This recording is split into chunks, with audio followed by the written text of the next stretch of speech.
His crimes inspired Psycho Norman's Bates, the Texas Chainsaw Massacre's Leatherface, and the Silence of the Lambs' Buffalo Bill. This is Ed Gein, the butcher of Plainfield. At a young age, he grew up in a household who included his very religious mother, his brother, and an alcoholic father. Gein and his brother were abused by their father, but he died shortly after when Ed was only a child.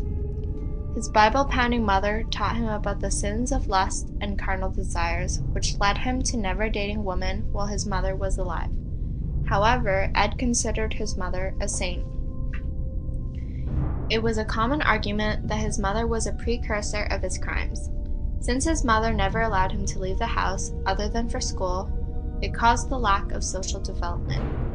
Mother Gein continued to punish him and prohibit him from any sorts of friendship, and wanted to move away from the immortality of the city and the sinners, typically women, that inhabit it, and with this factor considered, it would be argued that it's the reason why Ed Gein only targeted women.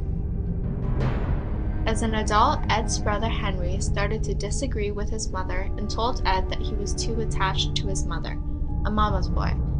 Henry mysteriously died shortly after in a forest fire. Ed was the last person to see him alive. Some suspect that Ed may have killed his own brother, but it was never quite looked into.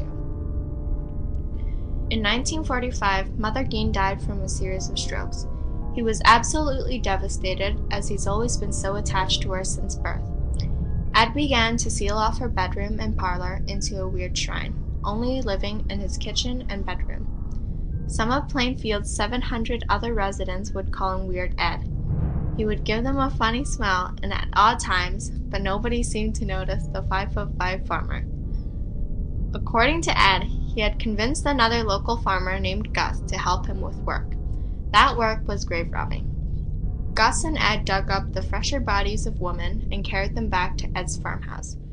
Ed reassured his friend that he was only doing experiments. Very few people have entered his lonely farmhouse, as he's always chased trespassers off his property.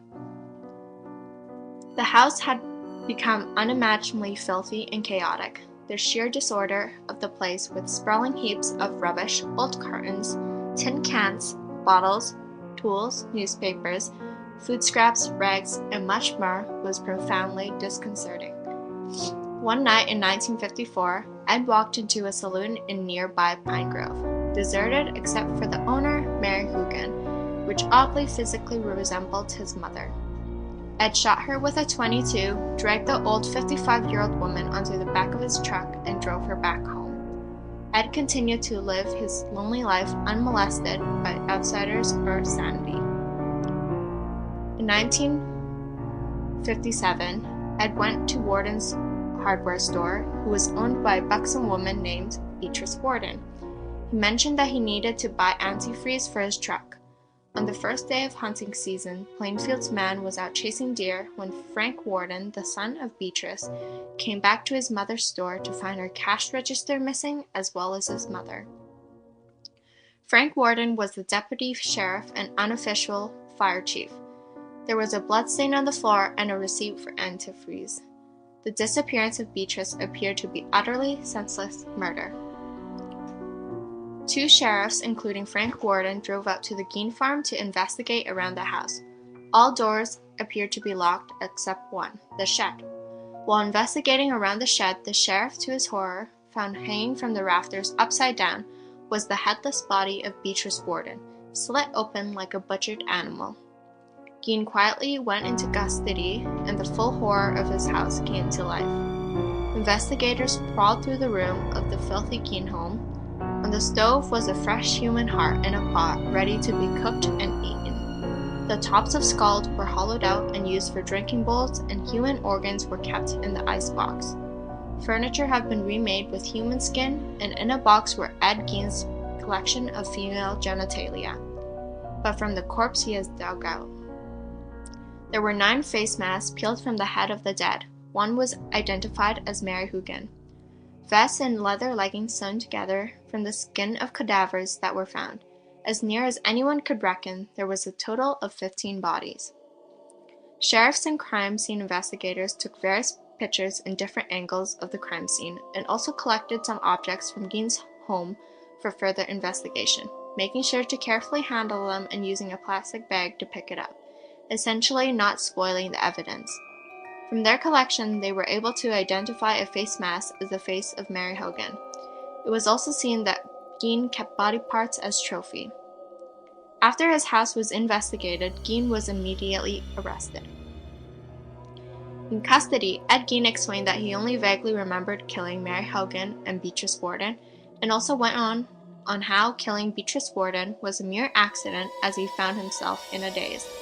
As for Mary Hogan, he remembered adding her body parts to his collection, but denied remembering details of her murder. Gein confessed to 2 murders and claimed to have robbed 9 graves. 5 other murders were suspected, but there wasn't enough proof or evidence to back up the case. Officers took Gein back to his farmhouse to show where he dumped the blood of the bodies. Reporters were immediately following closely after and questioning him, which Gein answered with a shy-like smile.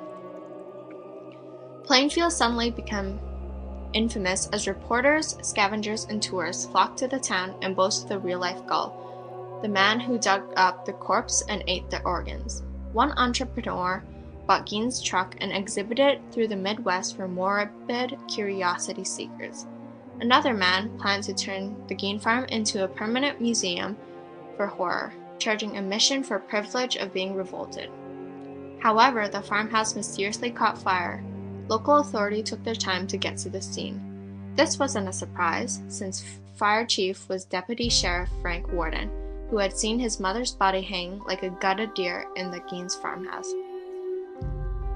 The trial began in November of 1968. He was found legally sane to withstand trial. However, he was proven legally insane.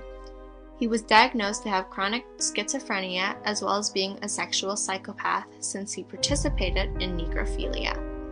Since he was diagnosed, Ed was found not guilty by reason of insanity. Ed was put under observation in the Wisconsin State Hospital for the criminally insane. Over the years, psychiatrists questioned Gein like a prize trophy. One test had the patient determine whether they're sane. When the doctor said, "A bird in the hand is worth 2 in the bush," Ed chuckled and said, "If you have a bird in your hand and you squeeze it too hard, you might kill it." The doctor decided that Eddie wasn't ready for the outside world. Therapists believe that this mental illness stemmed from obtaining a love-hate relationship for women, which gradually turned into a full-scale psychosis. Eventually, he died of old age in 1984. The nurses all agreed that he seemed like a nice, harmless little man. With the science and technology developed today, I personally don't think it would have changed the outcome entirely, since he would have been caught either way. However, there is a possibility of getting diagnosed with a mental disorder earlier on, and that could have prevented the death of Beatrice. With all of this said, I think it was right to prove him not guilty due to reason of insanity. He had explained that he was always in a daze whenever he murdered someone, and his memory would be fogged up. Therefore, his crimes weren't technically premeditated or acted on from heat of passion, but it had more to do with his mental illness.